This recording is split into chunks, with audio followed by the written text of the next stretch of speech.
Welcome back to Weekend Movie Bros. Am I here still? Yes. Okay. Thank the Jesus. Sorry, that one Because was a as you little bit know, more. if you thank the Jesus, eventually it'll stick. Depending on what you believe in, of That's course. very true. I am Jacob. This is Idiot. This Hi. is Idiot. Not a Uh, sponsor. bitch, we ain't sponsored. This is I don't know. Okay, we have tried starting season 4 for like 9 years now. It feels like so. This is just us. We're just here. I'm Yep. not even gonna number it. That's Nope. just I think honestly, I think the seasons kind of backtracked us, and so we felt like obligated to do an episode every week. I missed it when we just like did these spontaneously throughout the week, and you never knew when we were going to get one and what we were going to talk about. well. I mean, So I we're think we should get talking back to about our movie roots. news, Yeah, but it I think we is should gonna get back be to our roots. a little more spontaneous. If you guys didn't know, me and Zachary just happen to be a tad bit busy, and also this year has been a tad bit chaotic. I think is the best way to phrase. Understatement, honestly. So that's where we've been. Is But let that me tell I? you, for a chaotic year, this past week before this week, one of the best weeks I've had in a long time. Yep, still waiting on mine, but I'm sure it's coming. I'm sure it's just right around that corner. Please be. Mine involves a certain guy. He's sitting over there behind my light. I don't know if you guys can see him, but it involves a certain guy in a cape who roams the Well, night. we will talk about it briefly.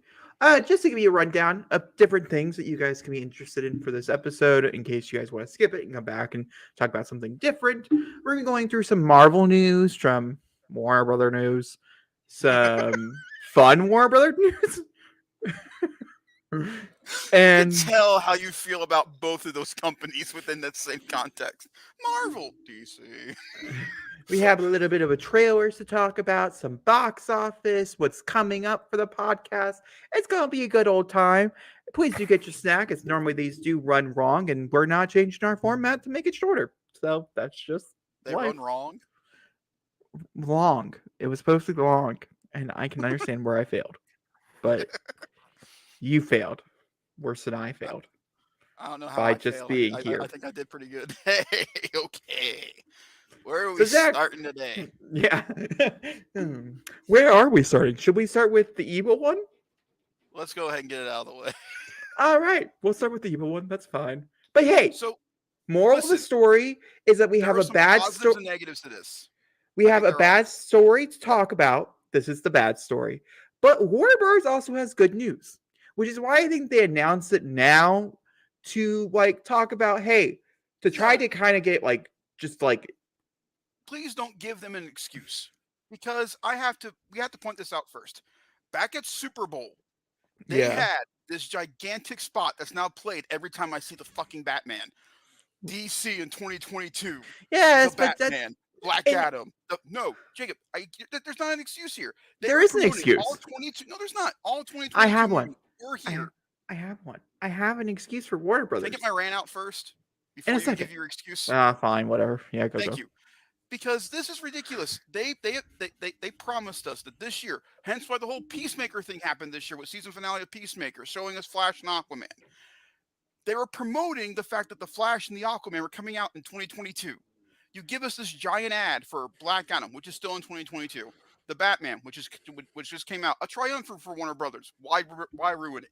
And then you say the Flash and Aquaman, and then you go, well, and then you're feeding Shazam: Fury of the Gods to the James Cameron Waters of Avatar 2.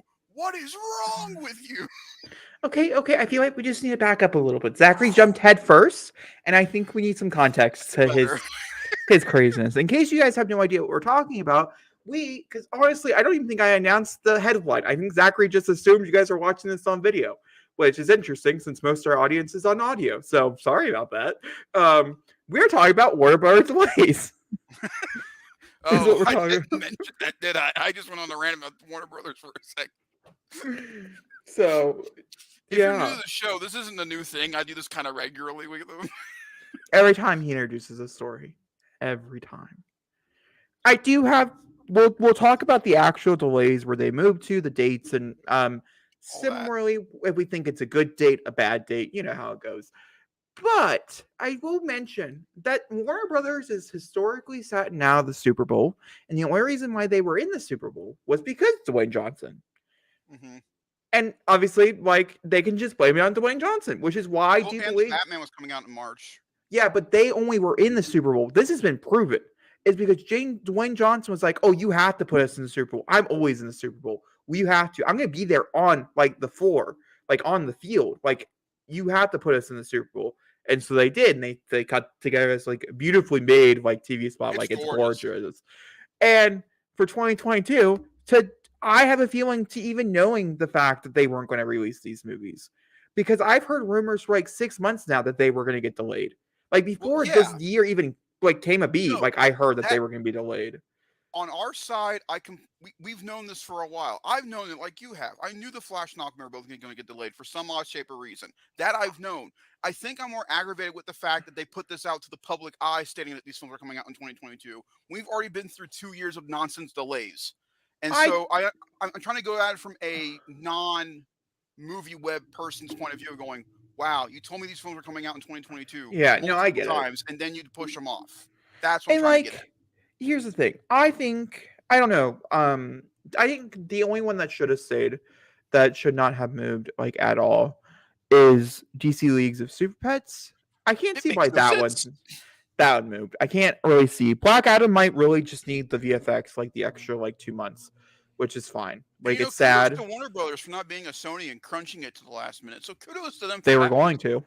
They were going to, but I'm glad they didn't. I think we also have to remember that the merger is currently going to be happening within the next few months, and I think that's also. I've heard. Yeah, April is what I heard. I think that is a big thing here. I think they're still waiting. Obviously, these movies have to come out. They spent too much money on them. They have to come out. There's no way you're not going to see the movies that we're about to talk about here. But just know that even these movies, like The Flash was supposed to be like this big redeeming point for the DCU, it might completely get canceled. Like anything in it, out of it could get canceled. Well, it all depends on the box office. In general. But I also have to reiterate for people what he's talking about merger-wise is that either in April or May, Discovery is taking over Warner Brothers, becoming Warner Brothers Discovery. Adam Zavzal is taking over. They're kicking out the current CEO, thank God, and he's coming in and he's going to try to make the mess of Warner Brothers into a better ball. But I have to reiterate, which is a good thing. But I have to reiterate. Discovery cannot touch anything currently within the Warner Brothers movie slate. They can't do anything. This is entirely a Warner Brothers decision. Which nothing Discovery has said. Could be possibly why they delayed things, either to change things already, like that are going to like reshoots. I've heard reshoots are abundance. We have a question for The Flash specifically, or because we also have to think like The Flash doesn't just end with The Flash. You know, we have the Batgirl movie that's coming out. Batgirl, yeah, that's right.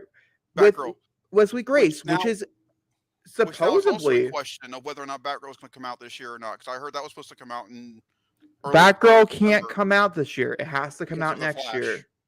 I also had heard that part of the reason why The Flash got moved was because, or part of the reason why Black Adam couldn't get moved further was because Black Adam has things that you have to see before you see the Flash. The same thing with Aquaman. These are things that are leading into the Flash, which is really interesting.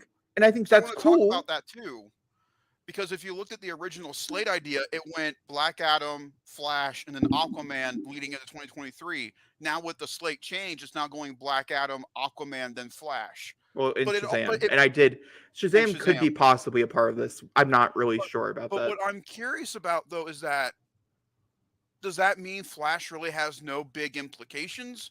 Because I thought going into Aquaman that the Flash stuff would affect Aquaman moving forward. No. From what I understand, with the last set of reshoots that they did for, like, I don't know, like 4 months ago, that they changed it around. That this was always going to get changed. Like, if they came out this year, Aquaman was going to have to move and get pushed forward.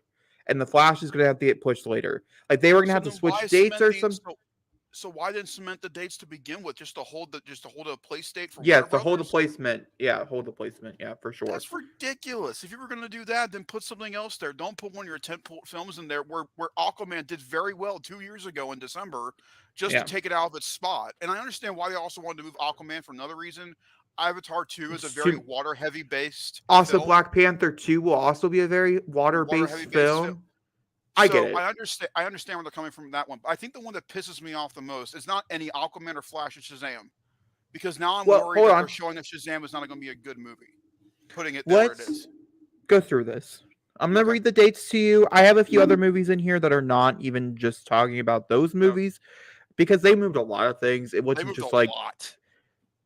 we're gonna mostly talk about the DC stuff, but there's a few things to talk about. There's a certain other one I think that moved to a better date, in my opinion.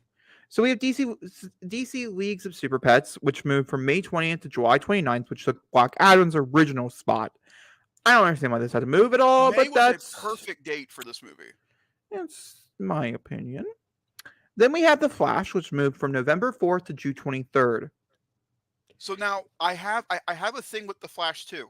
They moved it to June 23rd. It'll be I think the 30th anniversary, the 35th anniversary of the 1989 Batman film. Maybe that's why they moved it to that date. I don't know. I That don't could know. be another thing. There's only one thing here, okay? I don't know if by the time we get to The Flash, because we've already been through the multiverse mostly. We'll see if they continue doing multiverse things in the Marvel or if like Doctor Strange is like the end of this. The end all We have be to wait all. and see that into the end of the movie, to really figure out the results of that. But we've already been through this. A lot of people already been through this, and I think even with Marvel doing this, people are excited because we get a lot of fan favorite characters coming back, but also a lot of people are over it. I know a Yeah, lot of people who are like, I'm just done with the multiverse. And it's a so heavy I concept. so I do wonder if moving it to June by the time the Flash comes out, if people are just going to be done and don't care anymore. Also, I think what the Flash is missing now is that even in November, they were still riding on the high of Spider-Man: No Way Home of bringing back all these classic Yeah. characters and villains to their movie, and Flash's main tagline was bringing back Michael Keaton and Ben Affleck and any other possible cameos we could get through the Flashpoint paradox. And by the time you get to June, no one's going to care about Michael Keaton anymore because we have known this news for almost 3 years. Batgirl will be done. We could have had another thing with Michael Keaton by that point originally.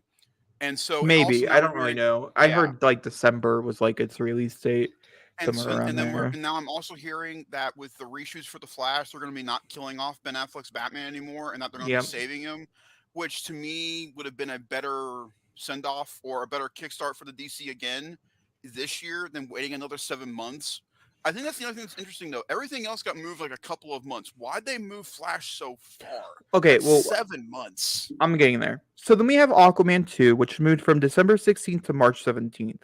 Once again, I think a very thing you have to keep in mind here is that there's direct things in Aquaman that we have to know first before we Mhm. can even take a step in the Flash. So the Flash had to get moved past that. And the first date that was available in 2023 that Was was June. not like taken by a Warner Brothers slot already was the March 17th spot that they already had like put away for like a special event or whatever, Mhm. which is part of the reason why these are the way it ended up working out. The dates are So not great, but they're so let me ask fine. you a question for Aquaman. Do you think with us needing to know something for Aquaman going in the Flash, do you think it had anything to do with an Atlantean war with the Amazons? I genuinely don't know, as I haven't heard that either anybody in Aquaman or Wonder Woman herself are supposed to be showing up in these. In the Flash, like they have not been on set at all. Either of the actors have not been Yeah. on set, mostly because like Jason Momoa is filming this. But then again, they Hmm. did film the Peacemaker cameo, so like Yeah. it is possible that they're running around Warner Brothers right now filming things So for these things. But so I what come personally am at a point where, uh-huh. sorry, go no, So what I'm explaining what I'm asking about for people who don't understand what the Flashpoint paradox story is, there is a story within the story about when Flash goes backwards in time. There is an alternate timeline where you see Aquaman and Diana going against each other for rule over Earth, And I don't know if that's too much to deal with I within a don't movie. I don't really think so. And I only say this because they have so much other things that they're trying to take care of. Like this is a Yeah. movie that surely is going to feel like it should have been a TV series. 110%. I have a strong feeling. I don't see how they can condense this down. But the DCEU Unless it's could also long. not even 3 hours. I don't think it's going to be enough time in my opinion to have everything breathe that they do have planned. And they are starting up the DCU with this movie, which, like I said, once again, could be the reason why it's delayed so far. So when the execs finally come back in, the new ones, they can sit down, they can look at it and say, oh no, this does not line up. We don't want to put people excited for things that we're definitely Yeah. not moving forward with. So let's go through and let's change some things and get people excited for what they're actually going to be getting. In my opinion, just drop it all. Do But you you can't do think that. They spent too much money. do you They should think have we'll dropped have a them. new do you think we'll have a new head of DC by the time we get to Flash? Yes, Who I kind of who do. can explain it better? Who do you think it would be? I truly don't know Or better anymore. yet, who would you want it to be? I don't have anybody. I can tell you We this one now. People are instantly going to go, let it be Matt Reeves. No, two differently things. The Yeah. Batman and the DCEU are two entirely different things. Matt Reeves specifically has stated he doesn't want to do anything within the shared connected universe stuff. That's their thing. He wants to focus on the Batman being a standalone thing. So it couldn't be Reeves. Maybe there's a weird shiner of luck that with Ben not being dead, that maybe they bring back Zach. Maybe. No, I don't think so. I think they need to find someone. Here's the thing. Zack Snyder is great. He made his own thing, made the DCU his own thing. It's a great time. I enjoy it. Mm-hmm. Justice League is probably one of the best things I've ever seen. It's so good. But By the way, here's the Zack thing. Snyder's Justice League, not the other one. Oh We have yeah, to be for sure, specific. not Justice League. We have to be I don't specific. ever praise Ever want Justice to watch League. that movie again. But with that being said, though, that's not really what the DC is. Like that was his version, which is really cool, and I liked But it. But it's isn't it not. still though? But it's I not mean, really think about it. what it Think about it is. though. But The what I'm whole trying to reason say is maybe possibly what they're trying to do with Flashpoint is to make it more of like what people know what the DC is. and that's fine, which I don't mind. And to be fair, and I think this is where people are going to take a To be lot of fair. offense with, huh? I said to be fair. Shut up. I got it. To be, oh god damn it.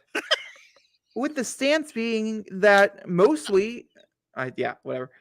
The DC being, other than Batman in Batman universe, its whole entire corner, which is Joker and all them fun things, is mostly Plus light. photos. It's not really dark. I mean, just from my own like watching like Arrowverse, which I go back and forth with. I watch like 30 episodes and I take a break and I come back, watch 30 more. It's like a thing. Which is why we'll Arrow, get to Christ on Infinite Earths in 2027. probably. But Arrow itself is a lot different and feels really off kilter from anything else in the actual like Arrowverse because it's the most Batman, whereas everything else feels the most DC. When they're all mowed together, they do feel darker. The stories do feel darker when they come together, but their own separate properties always have felt lighter, just like Marvel. Batman is so dark, and Batman is famous, and Batman makes money. Obviously, we can just see by this, Batman makes money. Yeah. And so I can understand wanting to symbolize everything off of Batman and things. But I don't know. It's such an interesting thing, but I don't think it's possible. And so I'm curious to see if it's even possible. I don't know. I'm with everybody else saying maybe Batman was the way to go and that we should have probably just started there and worked our way out. Just do a complete refresh and just let Matt Reeves not be the person running it. I don't agree with that, obviously, but like let his Batman like I know you don't agree with this, but let his Batman be the new Batman and then go off of that.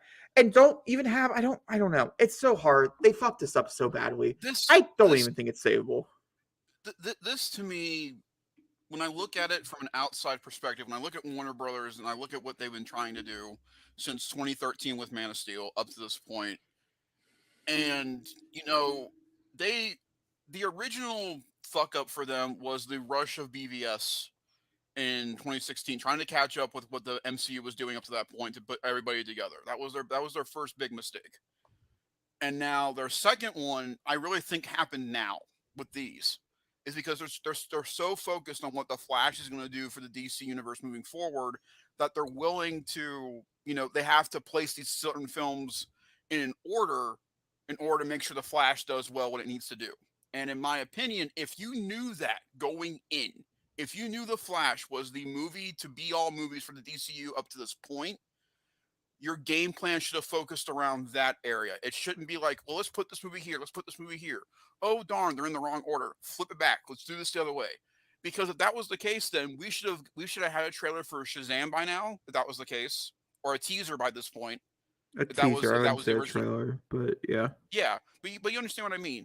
And Uh-huh. then you go off of this past weekend, and they had such a big triumph finally in almost a year with the Batman, and they couldn't even give themselves a week Well, to once have again, that high. I have a strong feeling the reason why they announced this weekend or this week is because the Batman was at such a strong high that they were hoping that this would be buried underneath But this is amazing my Batman news. Yeah, but this is my biggest issue is that Warner Brothers is so just reactionary to whenever they get a high, they instantly have to change things around in order to make sure that that high either works for them still or they bury the high. Because let's be honest here, people still talk about the Batman. They still do. It's the most talked about thing right now within DC fans.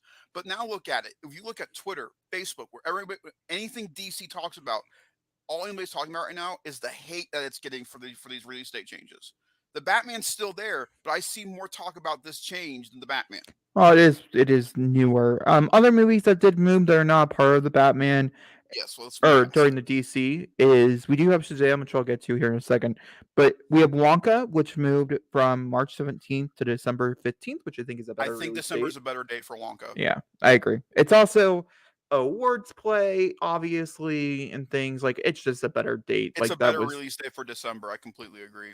for sure. And then Meg 2 has also now have a date to it, which if you guys don't know what Meg is the gigantic It's not a shark bio. movie. Yeah, it's not a biopic about Megan Fox or anybody named Meg. It's just a movie about a shark. It's about the megalodon. It's a gigantic shark. And the first movie was a train wreck of a film. That's And fair. I'm excited for the new one, to be fair. So am I, But because it's going to be a train wreck. and the What's it next one called is too? The called May got bigger. No, The Trench is what it's called, and it has an August 4th release date. Yeah, you can make yourself laugh. I'm just moving on from you. I really did. The May got bigger. August 4th release date, which is about the same time the first one made. I'd also like to mention the first one made $580 million worldwide. This isn't a small franchise. This is like an ever-growing, like this could be gigantic. China loved the shit out of this, so And expect a isn't this major like a head. Jason Statham This is a Jason driving Statham, force? but they had a lot of big China stars in the first one. This And I also is the huh? didn't they lose some of those stars for the second one though? Yes, they did. Yeah. This is also fun fact. The infamous what's her the person who played Batwoman. Alicia What's her name? Silverstone? No, on the TV show, the first one. Oh God. What's her From name? Birds of Prey? No, from like the one that's going on right now, the one who left. Oh, Ruby Rose. On Ruby Rose, thank you. This is also the movie with the infamous Ruby Rose crying scene, where she's Oh, obviously not crying. crying. Yeah, that's this movie. Yeah, if you've not seen it, it's in the water. It's a moment. It's a thing to behold, and I got to see it on the big screen, which was a thing to behold. So, yeah, wasn't the best moment for her. Probably would have tried to get that one cut. Either way, we also have obviously Black Adam, which moved from July 29th to October 21st, which historically has done pretty well for DC in the past. So it could be a good date. It also could be a bad date, to be fair. There is a lot of like Halloween themed movies that are coming out around the same time. So we'll just have to wait and see what picks up steam. But the one thing I do like about all the delay switches, I like the fact that Black Adam and Shazam are closer together now instead of how far apart they were. So I wonder if we're going to get any Black Adam stuff within Shazam at all. Then Shazam 2 Theory of the Gods did move up from June 2nd to December 16th, which is one of the worst dates in the history of dates. It was a bad date for Aquaman. It's a real bad date. And I only say it's like a really bad date. Like Aquaman, maybe they could have tussled it. Okay. Possibly. There's no I way don't really Shazam know. can tussle with Avatar. Shazam couldn't tussle what it was already slated to go against. There's Exactly. definitely no way. Like, you Now have listen, somebody who. Black Panther 2 could be phenomenal, and that could still be running amazingly by this point. There's no doubt. And then you have Avatar, only came out like 3 weeks prior. Then you have Avatar 2 that's coming out the same weekend. It's not even like they're a weekend apart. It's the same exact weekend they're releasing together. I heard Shazam was December 12th, not December 16th. It's December 16th. Whoever told you December 12th was wrong. I just fact checked it too. So listen, this is how I think December 16th is going to go. I think the critical darling will be Shazam 2. I think Probably, the yeah, financial darling will be Avatar 2. for sure. But this is also good counter programming because Shazam will be a family friendly Christmas movie that you can take your kids to. Avatar Here's won't the be. thing. Here's the thing. I'm just going to be honest with you, Zachary, and I thought the same thing to you. I don't think Shazam, the first one's really a family movie. My own opinion. You can make your own judgment on that one as yourself. I did not feel like it was a family movie when I saw it. And I still don't feel like it was a family movie to this date. And also, Avatar 2, you can only make $1 billion, really. Joker is the exception. He's like the only one up there. That's the exception. With family fare, and Avatar was amazing family fare. That's why If you're Pandora about to is tell me Avatar is more family friendly than Shazam, you're insane. I'm Avatar just is letting more you know. family friendly. You're That's insane. okay. You can think what you want to think. I'm going off by numbers. Avatar 1 could not make 2 point something billion dollars without everybody going in their No, I grandmother. get it. No, I get what you're And saying. that means everybody. But okay, I get you. And But it also, once again, depends on what elements they decide to keep. They kept the same director, which is great. I thought he did a phenomenal job. Like the flying scene, him first flying is still the most realistic flying I've ever seen in film. it's so It's good. it's amazing. But it was really dark. It was really dark, But it's a good comedy. really intense, and really scary. But it's a good In comedy my, though. You're focusing on the horror I elements. know. And yes, David S. Sandberg is a horror director. I understand that. But Shazam also Honest, is very funny. what I'm trying to say here, Zachary, is that I don't know. I don't know. Like I said, we'll see. I do think Avatar 2 will be the bigger family friendly one that weekend. Also, Shazam is a very small movie. It wasn't even like it isn't even like it blew up. Like a lot of movies that open small, like Shazam did, blow up eventually. Like they find their audience. Shazam was never one of those properties. If you know you love it, you love it. If you've never seen it, you probably still haven't seen it, which is really bad for that. Whereas Avatar 2, everybody knows about. Like everybody at least just know about Avatar if you've not seen it now because it's been out for like 10, 13 years. But there was a certain point, 2009. Yeah. Where Avatar was extremely well known. Like everybody knew what Avatar was. You know what I mean? And so it's a toss up. We'll have to wait and see. I'm a little afraid that Shazam 2, even with it being a bigger movie now, because they got a bigger budget, could still be a smaller play than the spectacle that is. I feel the same way about a film coming out in October, Spider-Man Across the Spider-Verse. Oh, yeah. Spider-Man Across the Spider-Verse is a critical darling, Oscar-winning film, but financially, it did kind of Shazam numbers where it didn't do very well, but it was no well after streaming, and Shazam was a great streaming movie after it came out. So I think Shazam and Spider-Man are on that same kind of level. Well, it wasn't as big as Spider-Man. I don't know. I don't. Like I said, I'm not really sure. To be honest, I see a lot more people talking about Spider-Man Into the Spider-Verse nowadays than I see anybody talking about anything else. Like even when Spider-Man No Way Home was coming out, everybody was like, Spider-Man Into the Spider-Verse? Like, you know what I mean? Like the hype for that is so much more popular than Shazam 2. Like when Shazam 2 got announced, I didn't see as many people covering it, in my opinion. I think, but here's the other kicker. If Black Adam is very good, and it sets up something for Shazam, that momentum from October to December could put Shazam on a higher plane rate than it could originally. Because if Black Adam at all ties into like say there's a surprise moment in the movie with Black Adam showing up, that could be a huge momentum base if Black Adam's good. If Black Adam's bad, then that won't matter. But if Black Adam is good, that could provoke Shazam into a higher standard. Yeah, Because that could get people I agree. excited going into Shazam. But it also depends if Black Adam does well. It could be good, but Yeah. it could also be like a Shazam where it didn't do well, so it doesn't matter. You know, I think and Warner Brothers is banking on the fact that Dwayne's the main lead, and he's not a bankable star. I mean, he does open with normally between 40 million to 60. He doesn't Which open is a good opening. higher, but that's good. It's a great opening for most artists, most actors and stuff nowadays. Yeah. Actors and actresses. But it's still not like the Batman or... And No. Robert Pattinson is not a mainstream star anymore. Zoe Kravitz is not a mainstream star. Colin Farrell wants to be, but he can't get there. Maybe he will now. I think the Penguin might have changed that. But that being said, let's move on. As we have been talking about things, It's but also like it's fascinating. But let's move on. But staying within Warner Brothers, though, we did have some casting announcements for a Warner Brothers film that I know you're excited about. Florence Pugh and Austin Butler have been cast in Dune 2. Yes. Well, and to me, that's Florence exciting. Pugh had not gone through yet. The deal was closing, which normally means they practically got the job. And Austin Butler's not shocking because Elvis is supposed to be pretty freaking big. So I'm so excited for Elvis. It's really exciting. I'm really even though the trailer's way too long. Phenomenal. That movie looks so good. Not for biopics. I don't think there is a link for biopics in my opinion, but that's my own opinion, obviously. All right, let's move on.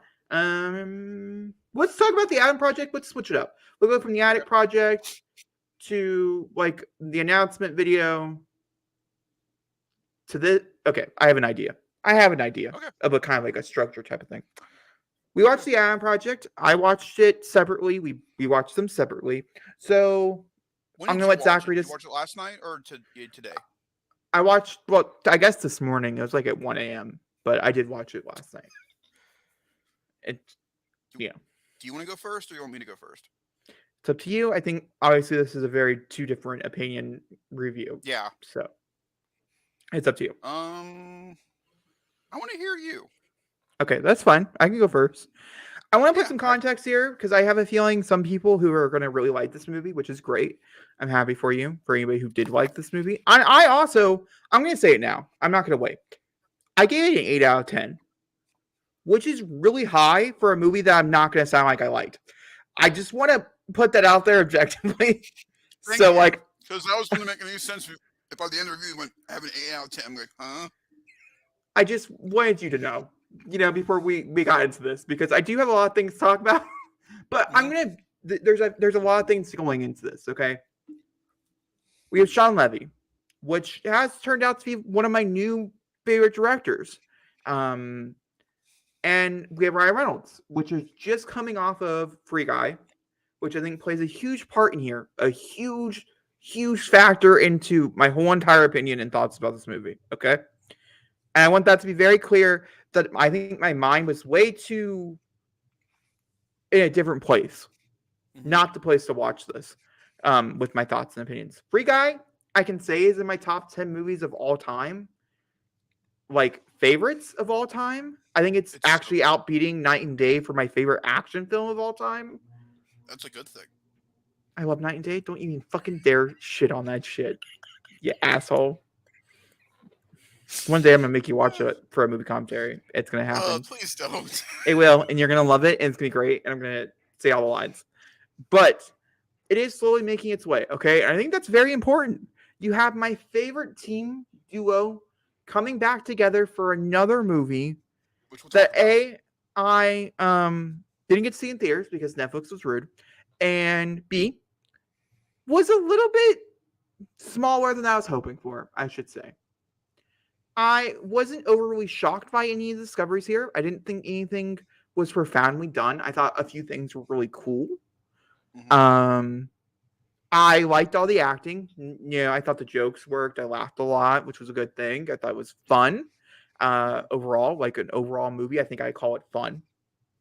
I didn't think it was profound, though. I don't think I took anything away from it. I think there was a lot of messages about forgiveness and what it means to grieve and what that means as a child to grieve and how that shapes your brain as you go forward into life and how one thing you can remember can just change because of like other things that happen or whatever, which is fascinating. I just think it was horribly done. I also not horribly done. That's a bit too much of an overstatement. I just don't think it was done well enough to warrant to get rewarded for it. I also think that, and this is my own opinion, the female characters in this movie were extremely underwritten, like very poor. I think with that. We are just having them betrayed by amazing actresses. Mm-hmm. Well, the villain, a bit questionable. But everybody else in the movie, in my opinion, obviously, did a phenomenal job. Like with Jennifer Gardner, what they gave her to do. Oh my God. She did amazing. But there was nothing for her to do. She had to do that herself. Nothing else was helping her. The acting and the directing and the co-stars were, but anything in the story was not helping. Zoe Saldana, I'm just tired of her. Yeah. Zoe Saldana was the same thing. I'm tired of her getting the same exact role in every project. She felt like Gamora without the green skin. I love her. I think she did a phenomenal job. I just wish that she didn't have 5 minutes of screen time. Can I understand why she was very underplayed in the actual ad campaign? Yeah.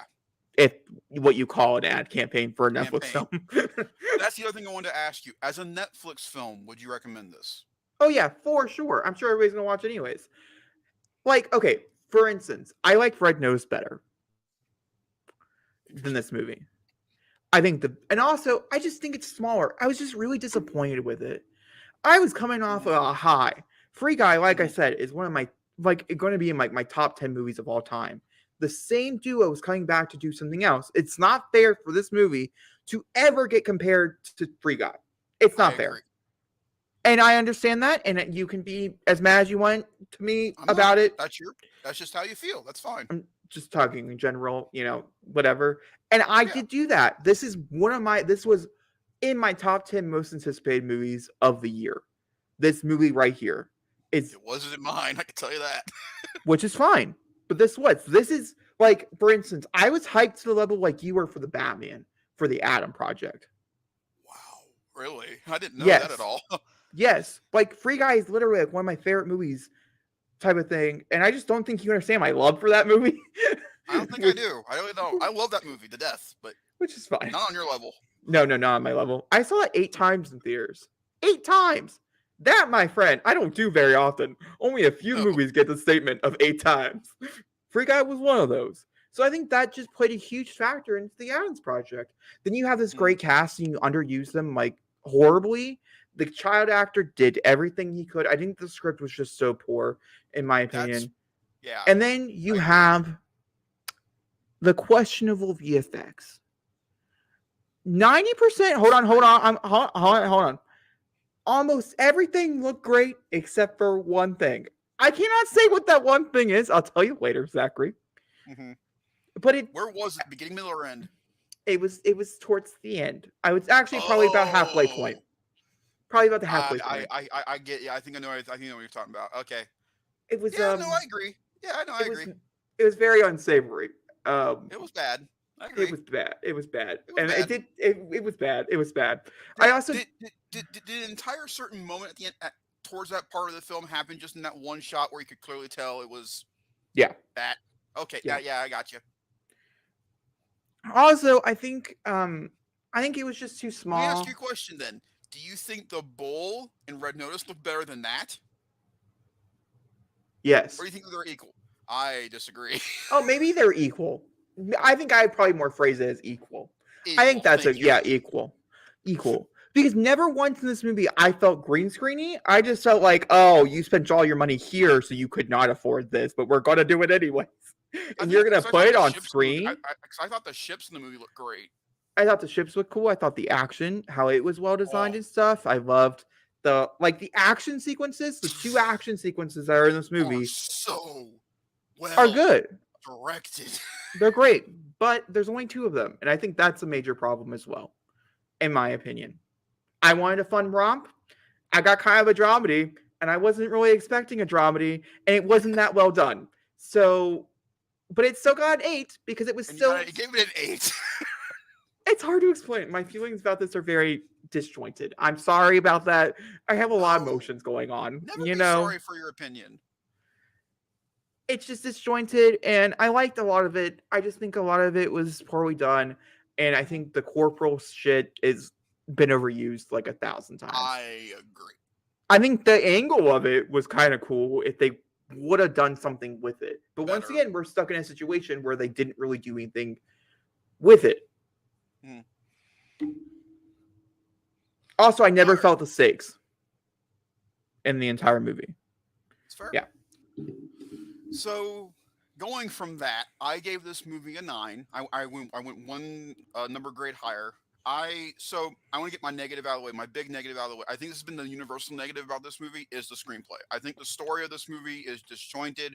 But when you talk about time travel films, you can always say, well, it felt disjointed, it felt off, it felt weird because you're dealing with time travel. Therefore, it's kind of hard to explain it.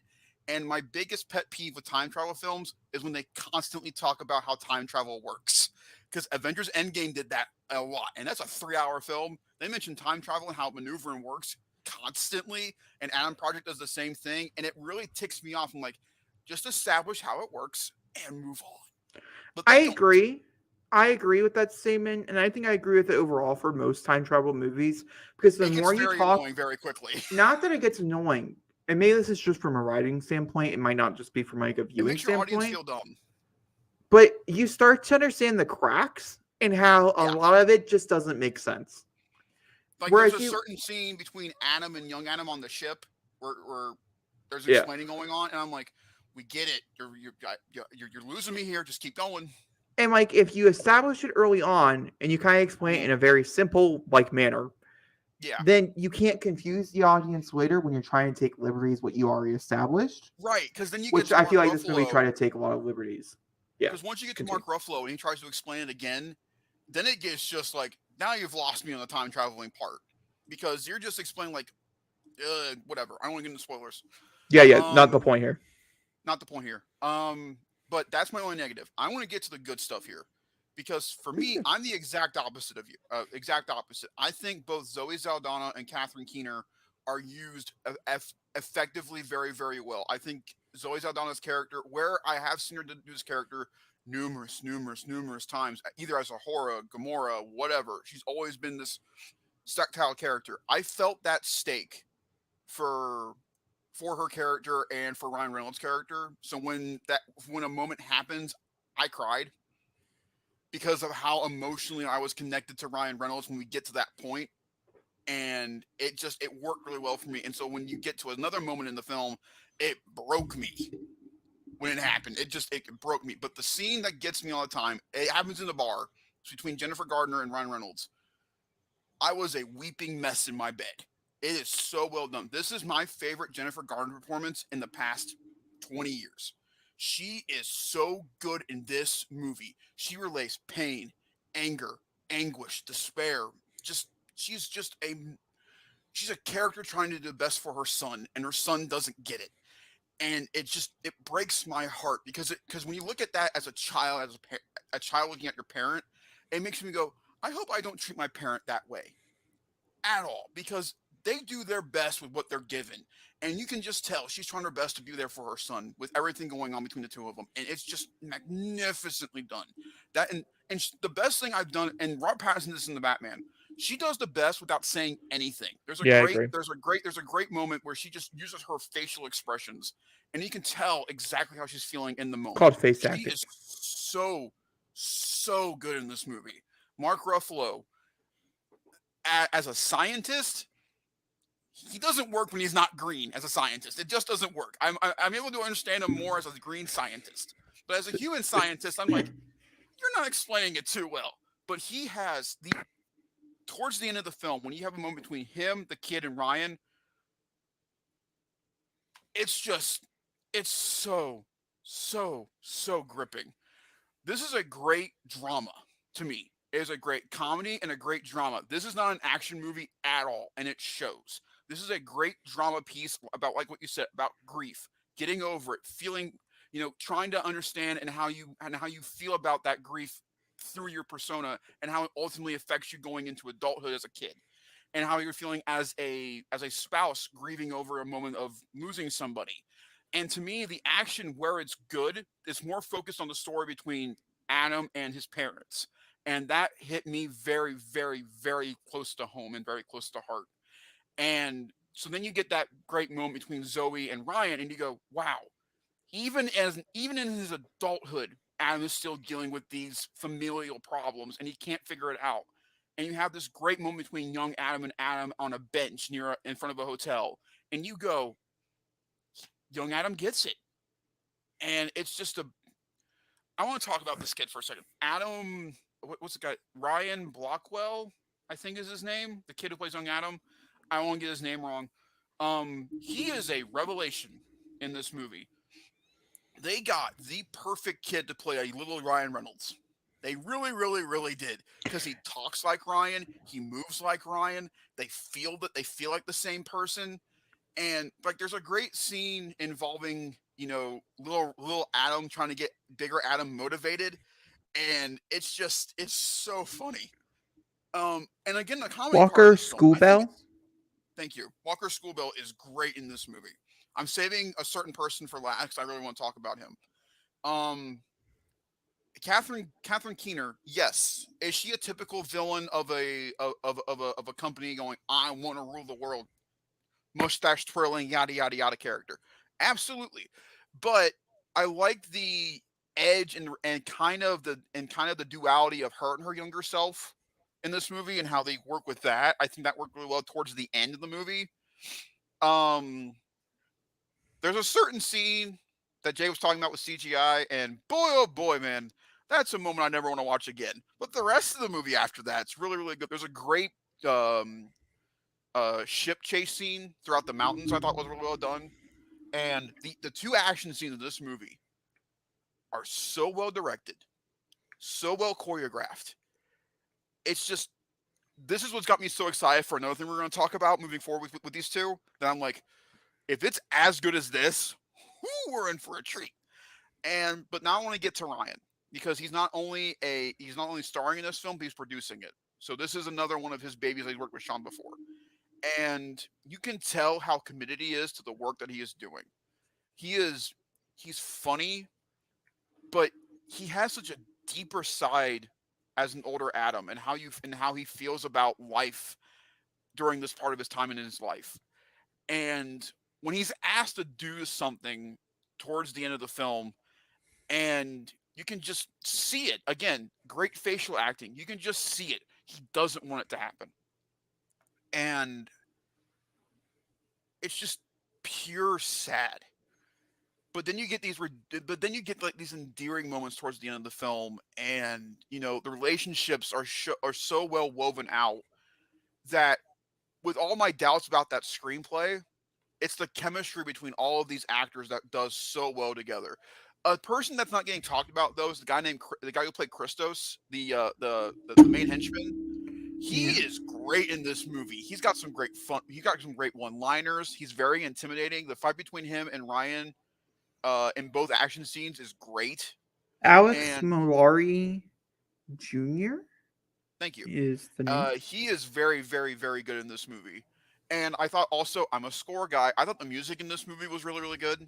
Like it felt like an Amblin movie almost. I mean, a Like lot. You can totally E.T. tell Yeah, that it's felt like Steven E.T. Spielberg. meets The Last Starfighter meets Yeah. that kind of thing. And it just, if this came out in the '80s, this was supposed to be an '80s film. Fun fact, it was supposed to be in theaters back in 2012. I did not Tom know that. Cruise was originally attached to do this movie as Ryan Reynolds' character, but it went through development hell. And in 2020, Netflix bought the rights from Paramount, and that's when the movie started getting made in this configuration. I Yeah, didn't know that. and I think as you're talking about it, I think I kind of maybe realized what my problem was.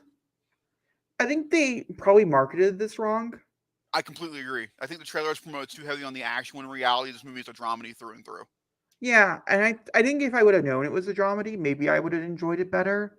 Um, I don't It was a know. good thing for me because I didn't watch any of the trailers, so I went in this movie completely blind.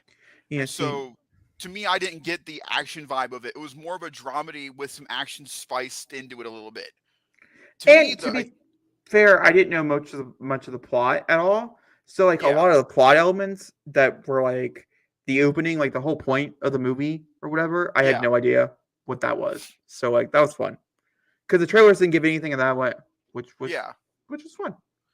But I whenever Ryan Reynolds and the kid are on screen together, it's just gold. They play off together so well. There's a scene where Ryan goes, "So I told you about time travel. This is a thing, and you're more concerned with whether or not I get laid." And young Adam goes, "Do I?" He goes, "I don't have time for this." Like, I do. It's such a Ryan Reynolds thing, and they play off each other so well. I do So, but agree. no, Yeah. this is one of my absolute favorite Netflix films, up there with Army of the Dead. I cannot.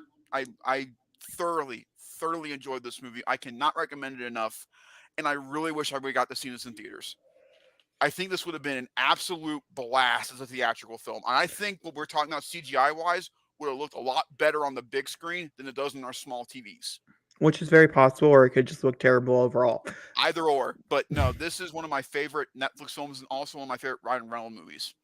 I like this so much better than Red Notice. This is not it's not even an apples to oranges kind of thing.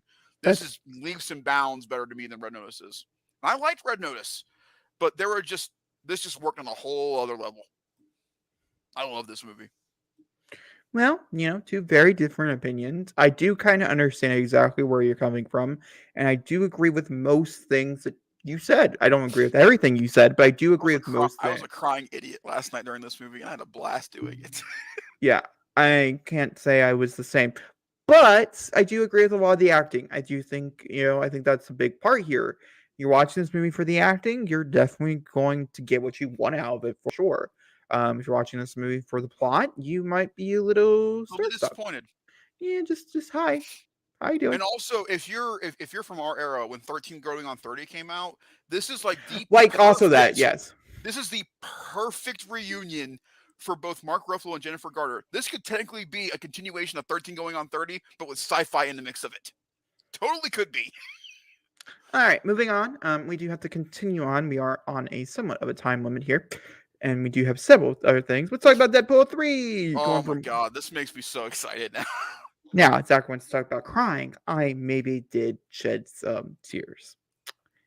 Hi, if you guys did not know, Ryan Reynolds might be my favorite actor of all time, which I don't really know how I feel about that statement because he's Ryan Reynolds, but I do love Ryan. It's such a hard thing, but Deadpool is definitely like in my top 10. Like I need to make that list.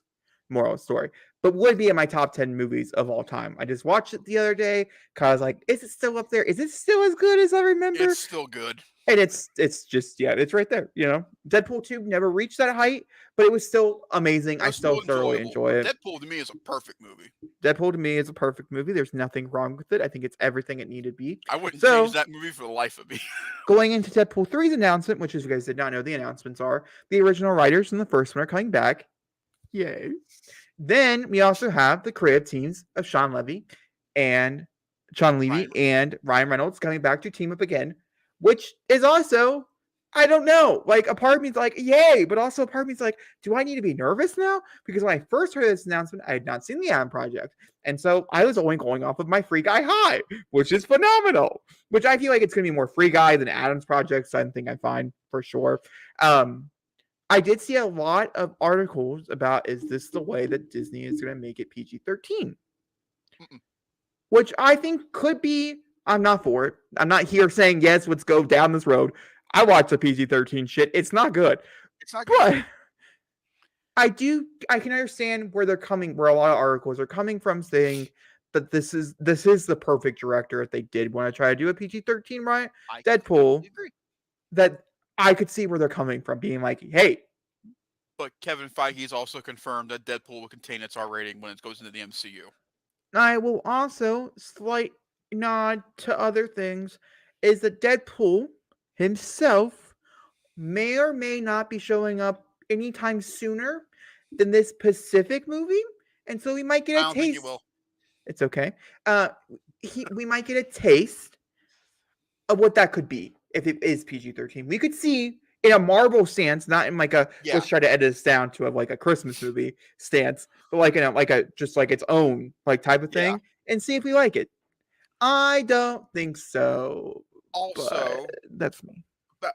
about 2 days ago, Sean Levy was doing an interview for the Adam Project, and he was asked about wanting to do. He's like, I'm determined to be the son of a bitch that gets Hugh Jackman and Ryan Reynolds in a movie together, and he talked about doing a big bromance movie. This announcement then came shortly after that happened. I'm just saying.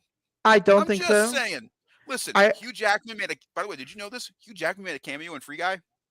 Yeah, I didn't know that. Yeah, Zachary. And Oh then my God, also, Sean Levy directed Hugh Jackman in Real Steel. I do know this, Zachary. I'm But just saying, all I'm saying here is that it's no. Jacob. No. I think the only Okay, no. Now, hear my reasoning. Logan is the perfect send off for both Hugh Jackman and Patrick Stewart. sure. Do you agree with me? Yes or no? Yes. Yes, I'll agree with Who that is coming statement. back in Doctor Strange and Multiverse of Madness to redo that role again? Patrick Yeah. Stewart as Professor X, even though For his character died in Logan. yeah, Perfect yeah, ending, but he's like gone. But he's multiversal, coming like back, whatever. but yeah. So technically, if we see a certain somebody as a certain character in Doctor Strange, I'm just saying there's more lines of it happening in the Deadpool 3. I'm Yeah, just saying. but I can also just say Come not on. As a Marvel fan, do you not want to see Hugh Jackman as Wolverine and Ryan Reynolds as Deadpool in the same film? Just once? actually Come no. on. I can't say that I hold on. You are the only person in existence to say that. No, I am not opposed. I wouldn't mind, okay? Honestly, I think it would be a fun time. A good Then little don't fight romp. it. A good little romp, okay? If you say so. But we all know who I want Deadpool to run around with.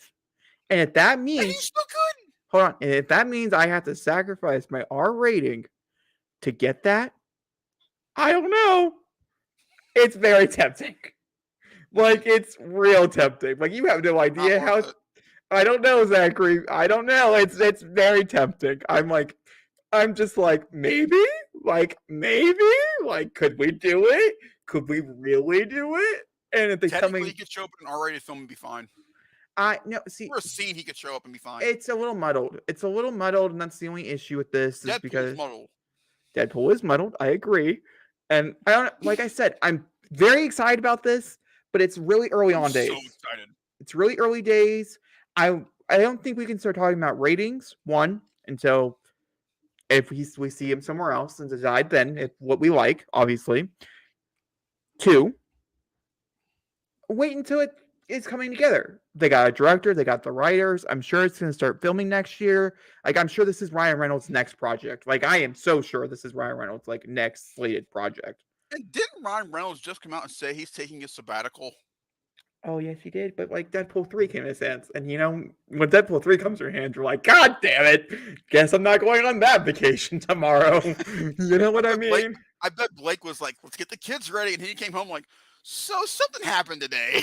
Marvel called me. You see, an epiphany occurred, my dear, and Sean Levy went, "Hey." Marvel called me and said, "Hey, we really liked how Free Guy did. Would you be interested in making a certain movie?" Oh my God, sorry. River just scared the Jesus out of me. A certain movie called Deadpool 3 with the same, like a similar team. I mean, please do talk to me more. Yes. So yeah. First you have my attention. Now you have my curiosity. Well, that's for Deadpool 3. Like I said, I'm very excited about this. Am I nervous? Of course. I'm always nervous. Deadpool is such a specific type of movie. You have to get it just right for it to be really good. It can be overdone. It can be too much. It can be not enough. Deadpool 2 is good. This is Deadpool 2's fault. Deadpool 2's theatrical run, a bit questionable. Deadpool 2 extended cut, much better film. Much better. Still think that there was major, like, obviously the casting of Cable and stuff was a little bit murky there, but like everything else is pretty good. That's the one thing I'll defend from that movie. I think he did a great job. Well, 2 people are 2 different souls, then that's just fine. He was miscast, and that's also fine too. No problems there. And also, that also brings. Say how you really feel there without trying to not put my opinion to the side. Shove. So, also, see, I think this is something else other people need to start thinking about as well. Is that we're bringing in, and this has to go with the R rating stuff, we're bringing in Daredevil. We brought in Daredevil. We brought in all these other projects. Now, sure, they're not cursing and like whatever, like Marky Mark, but I know Mark of the Mouth is what I meant to say, and my brain just got Marky confuddled. Mark of the Mouth is what I meant to say, but my brain got confuddled. Okay. He's still thinking about Uncharted, guys. Favorite movie of the year right there, Uncharted. Said no one. Actually, that's not true. But said people who did not enjoy actual greatness and just felt for satisfactory, like bottom the barrel bullshit. That's all they got. That's your Uncharted review. Basically. With some really poorly taste CGI in that beginning. Oh my god, it's still haunting my dreams. Anywho. But we're bringing in all these characters who are going to be running around the MCU, who can be toned down. To be fair, it's mostly just violence for most of them. Jessica Jones is a bit different, but everybody else is just violence. A bit. Everybody else is just violence. But these are things that are going to be on Disney Plus. Like actual Disney, like The Punisher is going to be on Disney Plus. And I think that's just something parental control. Yeah, but like still it's going to be on Disney Plus. This is a big deal. That behind parental control. Kids can watch Avengers Endgame whenever they want to. They have to ask their parents to watch Daredevil. Actually, if you're on a kid's account, Avengers Endgame does not show up at all. So, no. Kids can't watch Avengers Endgame. But if they ask their parents, they can. If they ask their parents to use their parents, yeah. Yes. Daredevil. All right, that's Deadpool 3. Zachary, you have any other things you want to add? I know I took that one over, but it is my baby. So. No, so since I had a different opinion about the Adam Project, I'm super fucking excited for this Deadpool 3 announcement. This can't come any quicker. I did not realize how much Sean Levy has been in my life since I was a kid, but he's been there since we were kids. He's also extremely busy, which is really interesting that he took on this project. He has 14 other. He's a producer on Stranger Things.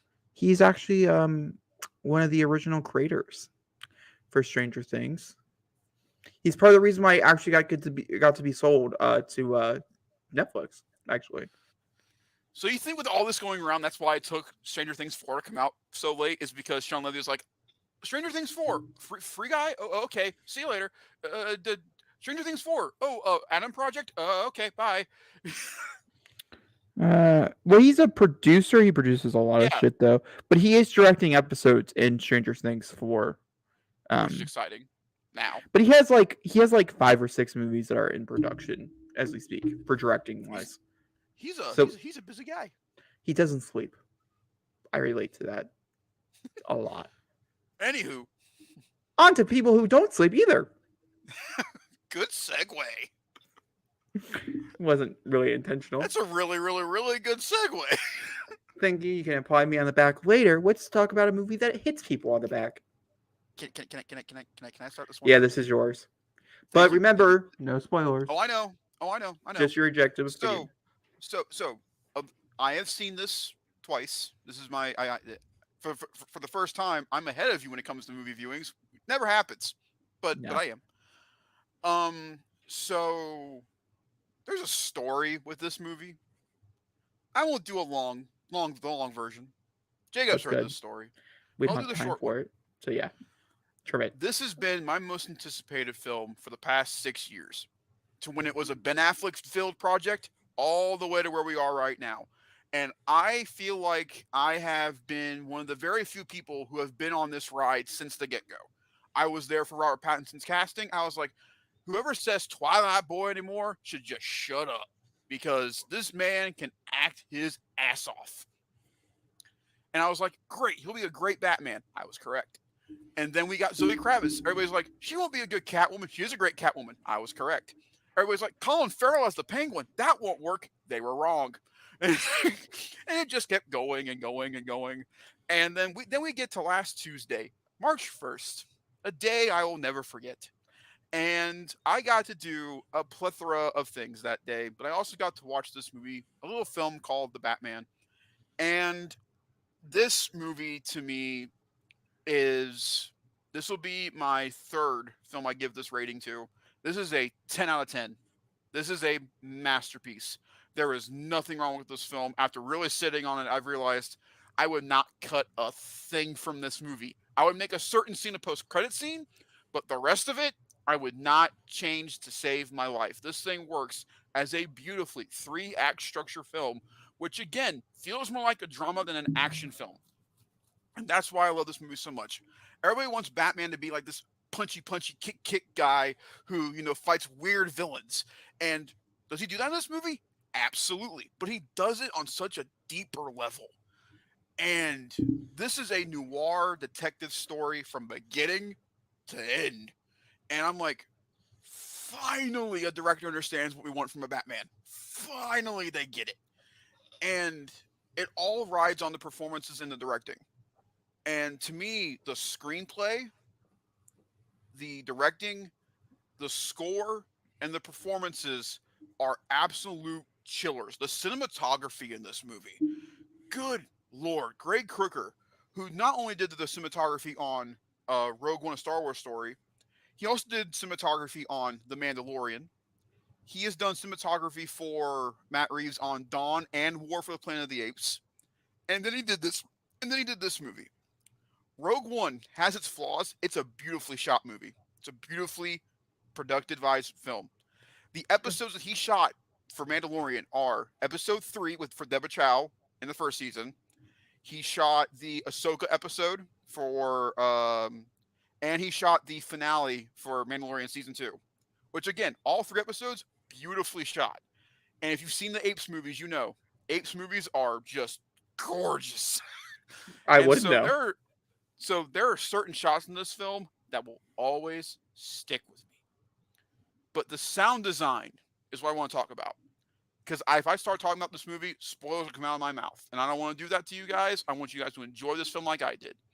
The sound design in this film is so good because all I hear is a boot in this movie. And I instantly know shit's going to go down. I hear the revving of an engine and I go, this chase is about to be fucking nuts. And I'm correct on both. This is my favorite representation of Batman. Pattinson is now my favorite Batman. He understands the character. And the thing that's aggravating me the most about people is like, well, his Bruce Wayne's just okay. And it's supposed to be. In the second year of his life, he is just so focused on being Batman that Bruce Wayne is another entity that he just doesn't want to deal with. And it shows in the movie. When you see Bruce Wayne in this film, he's not that billionaire playboy who's got four girls around his arms walking around going, I own Gotham City. He's not that character at all in this film. He is a dark, depraved, depressed man who just wants to beat the ever-living shit out of people. And it's beautifully done. Colin Farrell. What can I say more about this man? It's not Colin Farrell. He is Oswald Cobblepot in this movie. Through and through.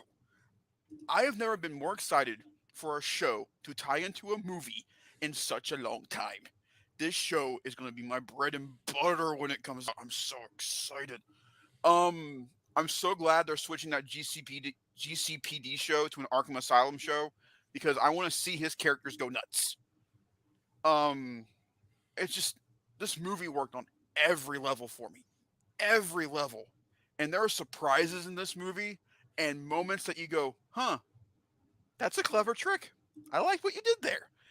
And it just showed how much Matt Reeves cares about this character.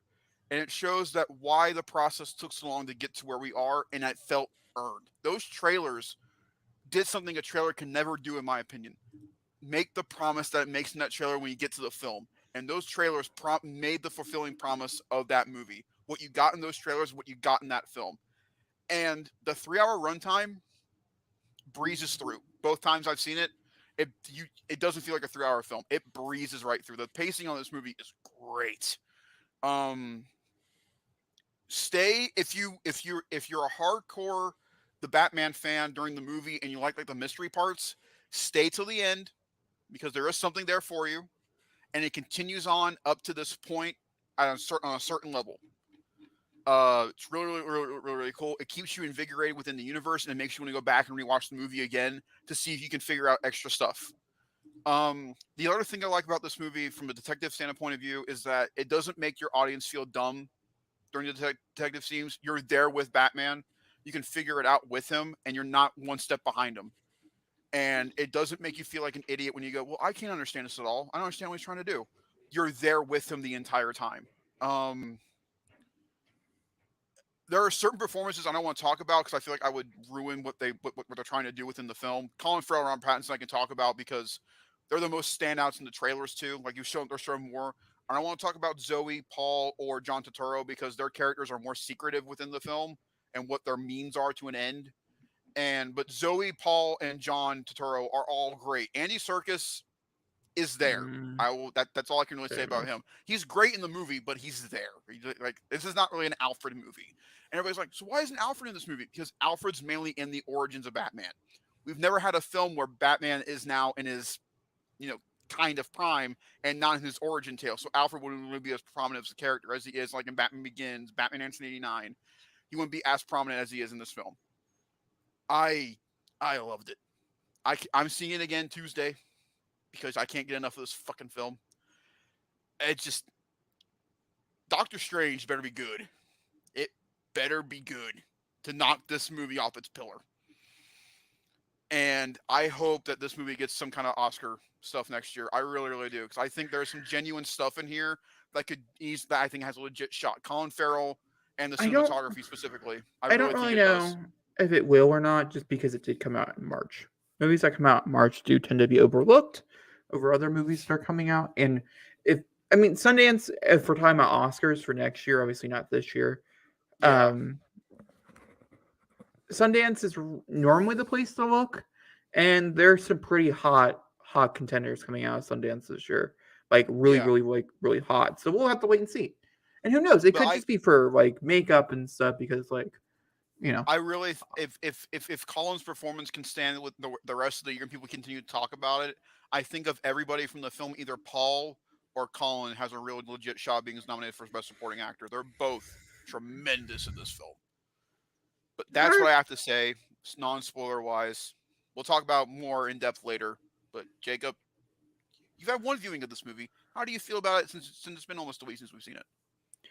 Well, it's been over a week. Fun fact. But I have mixed opinions on the Batman. I like it. I thoroughly enjoy it. Actually, there's parts of it that I think are truly a masterpiece, that everything I ever wanted in a Batman tale and more. I think that goes the same for Catwoman herself. I think there's things in here that are exactly what I have ever wanted in the character brought to live action. But there's also other aspects which I didn't think I'd care about that much, to be fair, when watching this movie. Mythos, I should say, without giving anything away, that truly pissed me off. Like, truly made me mad. As like a viewer, as a fan of Batman, as a fan of Bruce Wayne, as a fan of other characters and stuff, that I can't say it's perfect for me. I'm also not a big fan of just reveals without context and things. Sure. That's hard to explain without we talked about that a lot. Yeah, which I can't really explain because this is a non-spoiler review. But there's a lot of spoilery things, I should say, that it did not sit with me well. Overall, as a movie, the opening is like, oh my god. That first 20 minutes, man, are just... It's everything from the I'm okay to talk about because it's like the opening. So like if you're going to go see the movie, it's not like a spoiler. I'm not telling you what happens in the opening because that's a spoiler, because like that's something you need to see to behold. But the narration aspect of it as well, I really liked. I don't know.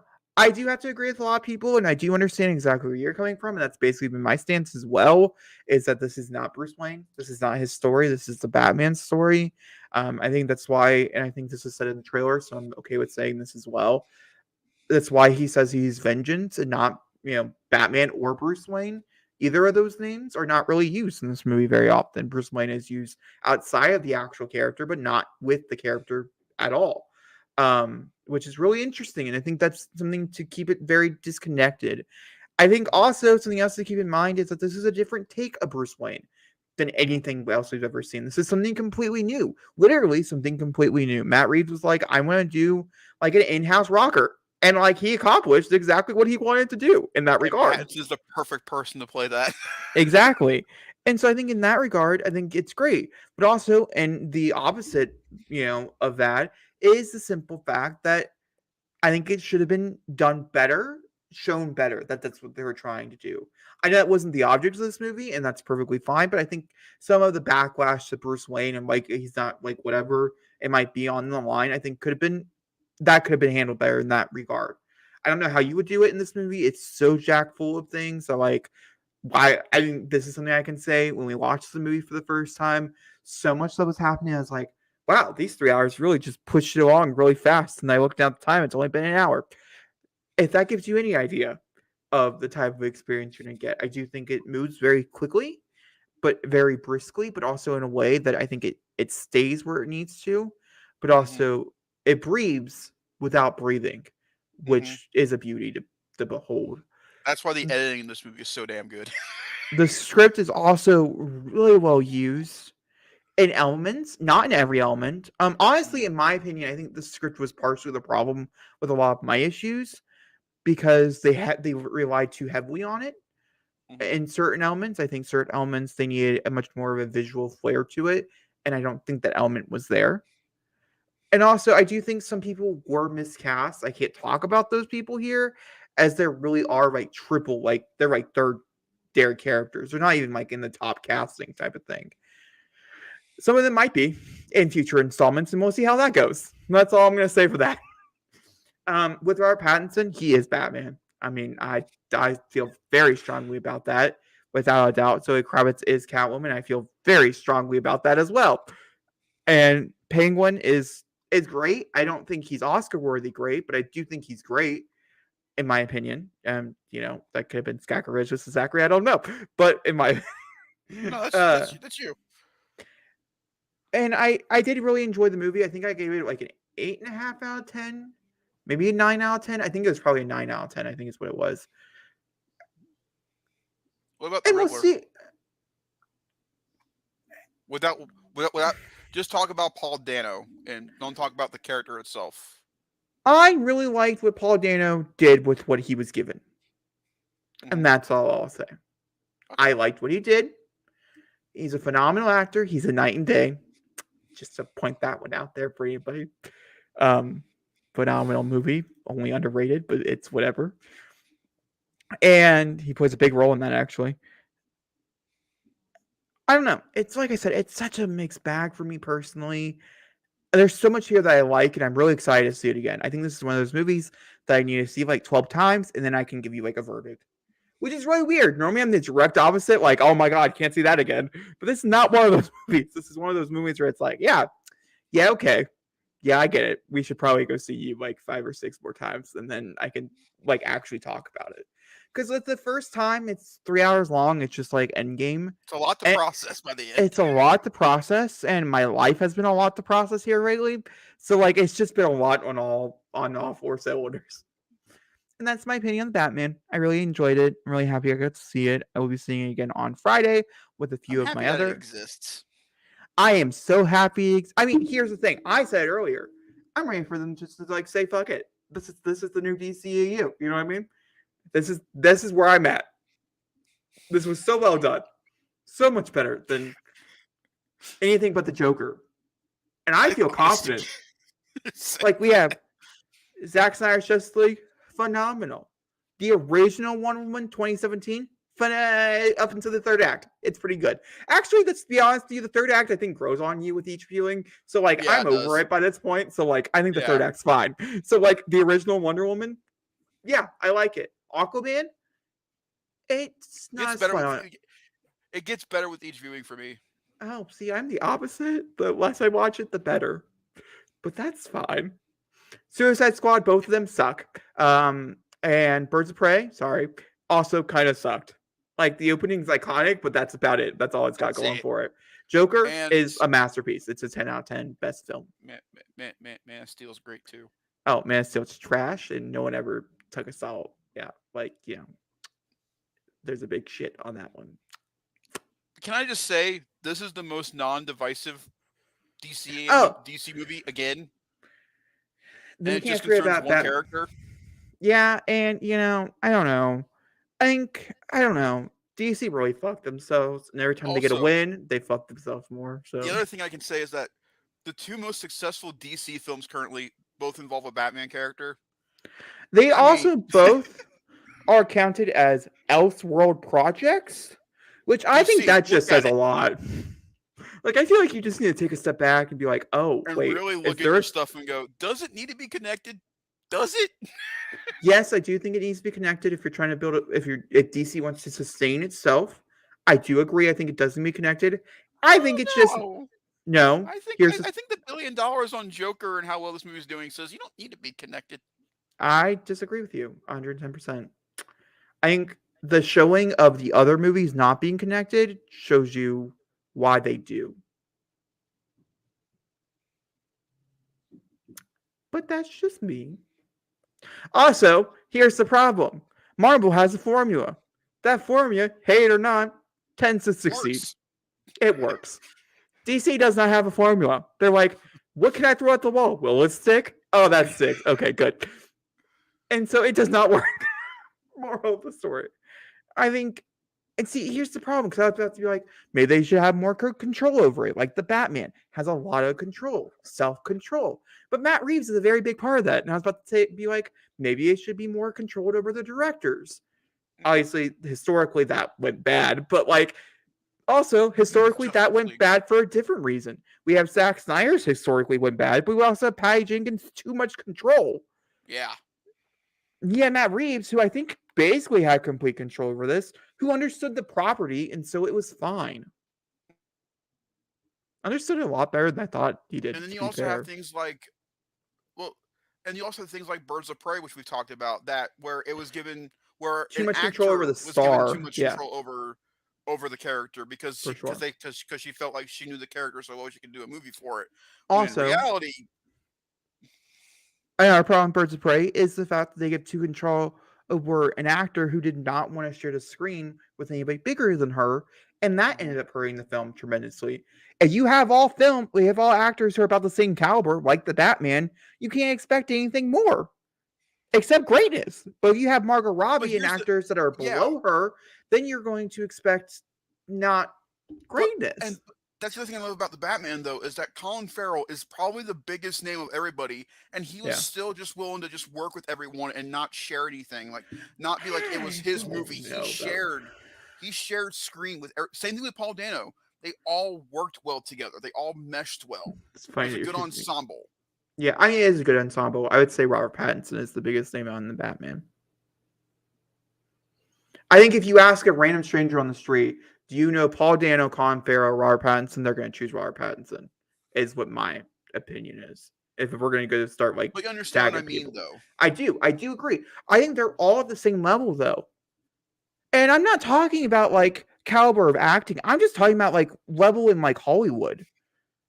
You know, if you put an ensemble together of people who open movies with like 30 million, yeah, you're going to get a big opening because those 30 million starts to compile on one another and then it grows. And then the movie on top of that.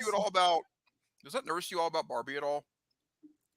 You mean because there's a certain actor called Ryan Gosling who was in that movie who historically can't open a movie above 5 million? Yeah, it does. No, not that. About an actor or actress who wants too much control over the project and they don't want anybody else getting that much love. No, because I have so much faith in Greta Gerwig. Like, I have so much faith in Greta Gerwig that, like, she could basically direct anything nowadays, and I'd be like, yeah, that's probably going to be a masterpiece. So, like, no, honestly not. Like, if you've not seen Little Women or Lady Bird, you definitely... Do you think Greta can control Margot in that sense? I don't think she needs to be controlled. I just think that she needs to have something on her back saying, hey, nah, that's not really it. You know what I mean? We also don't know the angle for Barbie. And I think that plays a big factor into it as well. I was just curious how you felt about that. Yeah, I don't want to say Margot Robbie is an uncontrollable actress. That's not really something to want to say in the light of things. I just think that with Birds of Prey specifically, that they're like, oh, you must know this character really well because you're so popular in it. And she read a lot of comic books that historically people didn't like. I mean, she didn't write the best run of the Harley Quinn. And also, I think there's also another person back there, Jeff Johns, who was very much an influence on all of this. who is no longer going to be a big influence Don't on those talk things about him. going forward. We don't talk about John. No, no. So it, and I think that plays a big factor into all of these things. When we're in 1984, to Birds of Prey, to Suicide Squad, to a lot of these movies that it's like, what is this? Now it makes sense. And I think that's something to keep in mind, and I think that's important to keep in mind. And so, yeah, that's where I'm at in that regard. If you look at the most critically well done DC movies, it's where the directors aren't given like full control over their projects, but they understand the project they're working on. I mean, like Wonder Woman, the Batman, whether you like it or not, the Suicide Squad, Zack Snyder's Great Justice that League. movie. No, but critic wise, all four of those films I mentioned are That is well true. received because the director understood the project they were working on, Yeah. and Warner Brothers had the faith in that director, going, "Okay, you get it. We'll let you do what you need to do." If you look at films like Birds of Prey, BVS, the original Justice League, they're all just mishmashes of directors trying to understand what they're working on. When in reality, Warner Brothers is like, "No, we understand it better. We're going to push it on to you and tell you what we need you to do." Yeah, no, I get what you mean. So it's that juxtaposition of like when a director knows what you're doing, Warner Brothers knows what they're doing. They work well together. We get movies like that. It's not when they're on the same page. That's what that's what that movie ultimately brings that shift in to where the product by the end of it is a mishmash of things that don't all compress well together. All right, we got to move forward as we are running out of time to talk about things. And I do want to get to like Obi-Wan and things. Yeah. I want to very quickly. We're not going to stay on this for too long, as I do want to talk about Obi-Wan and things. For box office wise, I just want to do a quick update on some movies that are making some big headlines. Obviously, we have Spider-Man: No Way Home, which we'll be talking about a little bit later on in this Pacific podcast. Very exciting stuff going on there. Sad for them, but good for us. And domestically, it's up to $789 million, which what the fuck? And internationally, if someone says you can make $1 billion overseas, you're lying. You just need the right project. It has 1.8 or 1 billion and 800 1.8. Just say 1.8. Worldwide, it's 1.8. Thank you, because like I just don't really know how to do this math in my head. And it's fine, buddy. Just say 1.8. We understand. And it's been in theaters for 85 days. So way past the new theatrical window. Which is why I do think if the Batman, if it could reach $1 billion, I don't think it will reach $1 billion unless it does it in the next like week or so, because there's just not enough days in between, in my opinion. Because it comes to HBO Max on April 16th, so yeah, it there's doesn't just have not a lot enough of time days to really do anything, which sucks. With the Batman itself, including today, by the way, this is Friday. Sorry, not today, but yesterday's. We're up to 191 domestic. International, it's a bit low, and it really needs to pick up the numbers to be able to even reach any of the heights, anything else. When's it open up in China? Do we know? We don't know, but did you see the poster? It's gorgeous. Oh, it's a lot of people are complaining online. They have a strong feeling it's getting toned down, like dramatically. Like they think like 40 minutes of the movie's being cut from the China release. Yeah, that's stupid. So we'll see how well it does over there. I don't think we've released it yet. I could Google that if you're curious. But we're up to 124 million. You keep talking. I'm going to look at the poster and tell you whether or not we have one. Yeah. Okay. 124 million worldwide with a 315 worldwide, which is great for only being out for 8 days. I mean, generally that's a good number. We still have this weekend to go through. It's currently playing at 4,017 theaters, and on Friday it made $18 million, which obviously. The good news for the Batman is that its competition doesn't come out till April 1st with Morbius.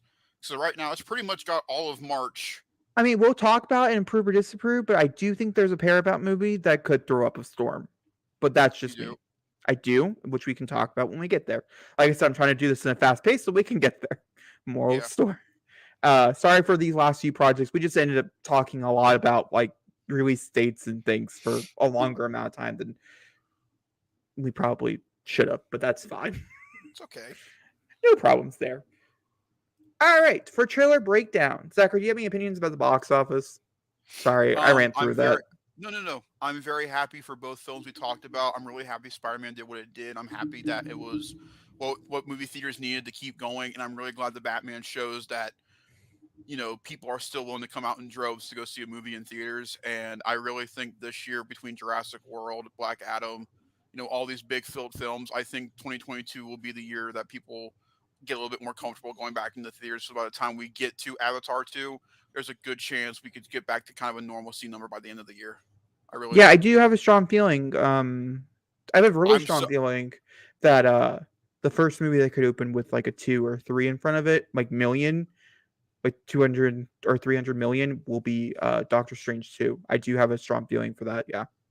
I'm so confident in saying it. I think Avatar 2 by the end of the year will be the second film in the past year to make 280 million dollars by the end of the year. I really think Avatar 2 could do a 280 million dollar opening by the end of the year. I really I do. do think Doctor Strange 2 could also be an extremely high number as well. I think Doctor Strange, if it rides on the high of Spider-Man, I think he could do like 220, 230. Yeah, I do agree. I do think it could be that high. I mean, anything above 100 is great, but that movie definitely needs to shoot higher than that. Is Whereas, this the like, I feel poster you're like talking? Black Adam would be like Is this the 7. poster you're talking about? No, it's not. Let me show you the poster I'm talking about. Um, I can pull it up right here. yeah. And we can just take a little bit of a detour. I don't mean to keep bringing up detours, but I'm just curious. By the way, That's right fine. I gotta now find we a have full one. no we have no release date. By the way, just a side note: when you go to Cinemark, can you please grab me one of these posters that they're If giving they out have for the it, movie? if they They have have it, it, I please. will grab it. If they don't have it, I will not. That that's fine. There it is. March 18th is the release date. March 18th. There we go. We got a release date. And I'm pulling up my Twitter to get the poster. All right. Then we're going to share the screen so Zachary can see said poster. Oh, actually, that one doesn't help it. That's the poster. Why is this symbol gold? So that's the first thing that people notice. They are changing things. I just hope that's like the poster thing, and that Nope, that's not movie thing. that is movie thing. The tweet that's beside it is In Spanish. no, I just translated it. Oh, Yeah, so we'll have to wait and see. It does have a March 18th release date though. alrighty.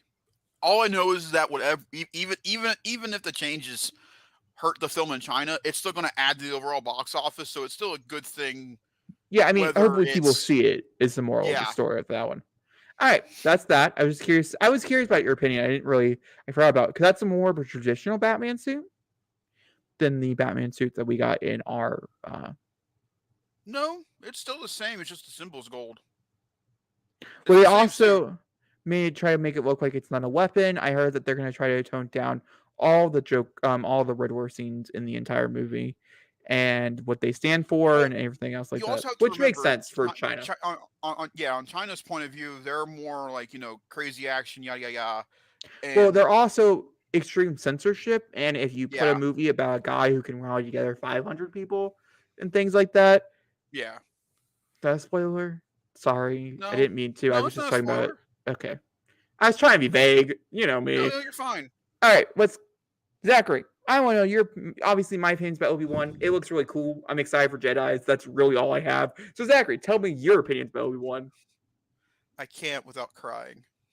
All right. Well, did you like it? You could at least say that. I mean, we could get through this really fast. That's fine. Um. Oh, I'm not gonna do this again. Nope. Can we move on and come Yes, back? please. All right. No. That's all I'm gonna say. I can't physically talk about that trailer without crying.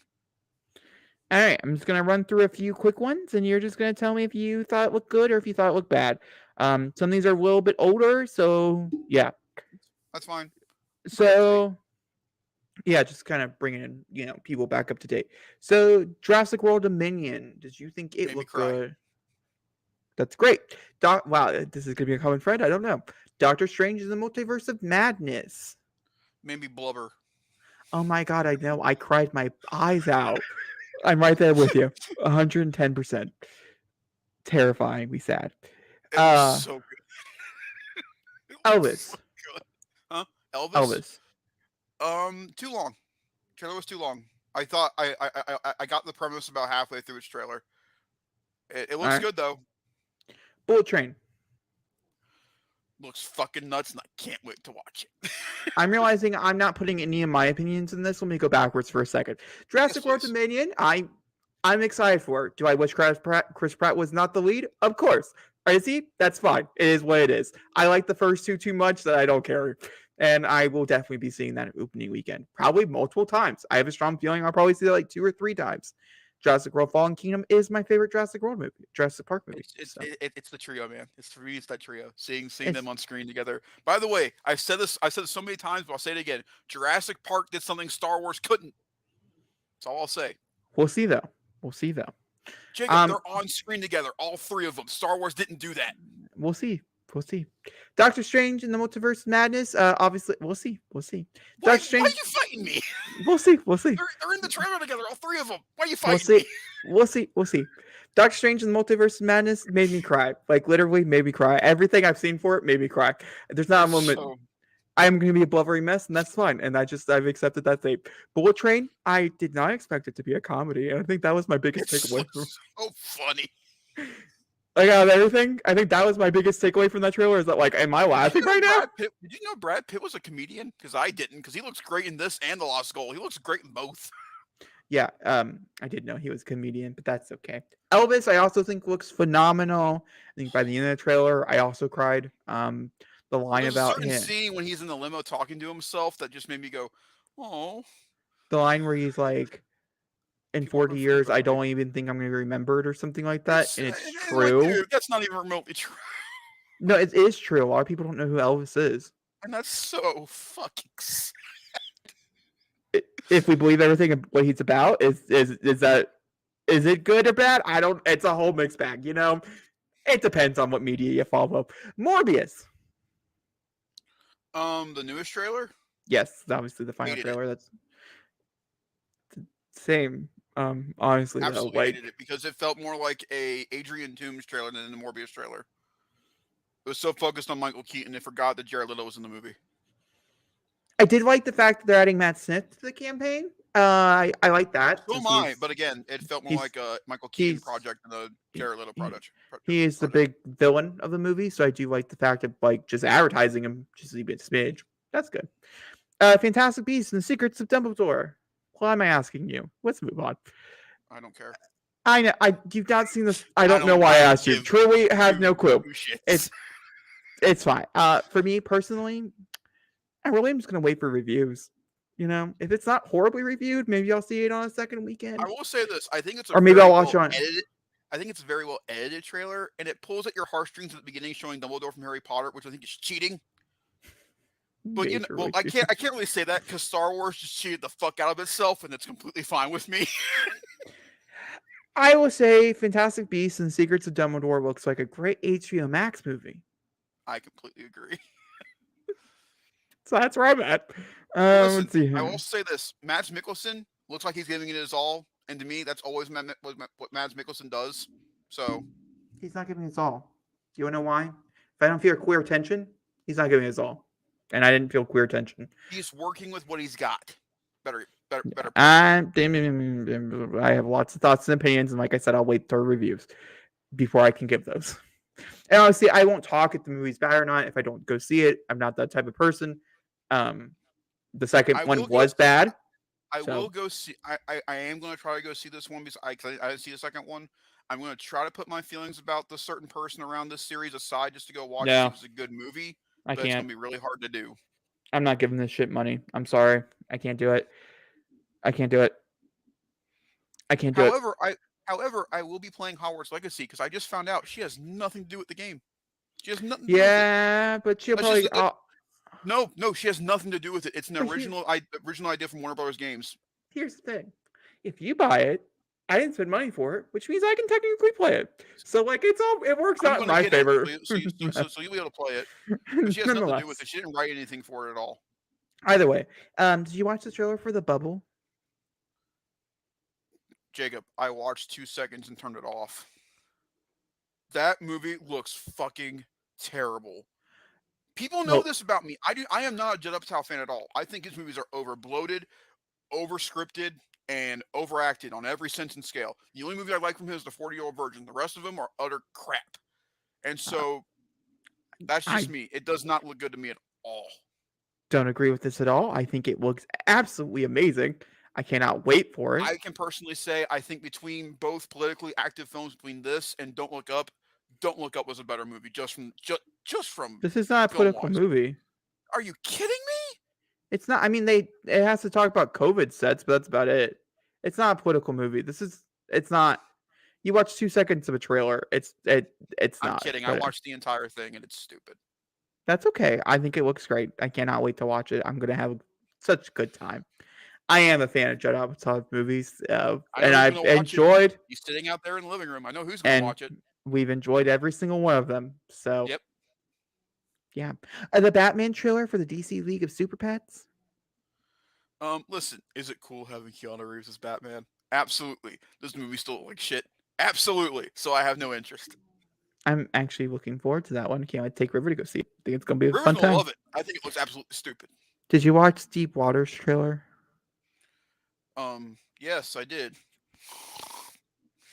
All right, Zachary is just in a mood today. Moving Just being forward. honest. Also, All right. there's a lot of drama around that movie. Well, And yeah, so I don't know if it's worth even giving a watch. I'm gonna watch it next weekend for sure when it comes out On Hulu. on Hulu, which is so interesting because when they first started running the ad campaign, it was an Amazon Prime movie, and then they're like, "Wait, no, we're wrong. It's a Hulu." And I was like, "Could you get your studio right? Like, are you an Amazon movie? Are you a Hulu movie? Just so I know where I'm watching this shit." By the way, don't you find it Also, kind of funny that there was a whole Ana de Armas thing about Amazon Prime, and then they switched her another movie about Ana de Armas and Amazon Prime being on Hulu? Find it funny. and they also cut 20 minutes of the movie. It was originally 2 hours, 2.5 hours, and now it's only 2 hours, which I find to Does be, that give you any confidence? hey, that could be bad. Who knows? All right, let's talk about approve or disapprove. Those are trailer breakdowns in a very fast version. Was that it? That's it. Oh man, I could have talked about Obi-Wan and been fine. I tried. Oh. You wouldn't do it. Oh. Sorry, Obi-Wan Zachary. was great. Obi-Wan was great. It's everything I wanted in a Star Wars project and more. But it used Duel of the Fates and did cheated. So it's okay though. Still a great trailer. Also, Karen Mongham. Mm-mm. See, there's two different opinions sitting right here. All right, let's play approve or disapprove. If you guys don't know what approve or disapprove is, let me explain it to you real fast. It's when we go through the. They don't understand what that means. I'm explaining what that means. We go through the list of movies that are coming out this week in the movie theaters. Very important. Actually, a lot of these are coming out on streaming, but like, who the fuck cares?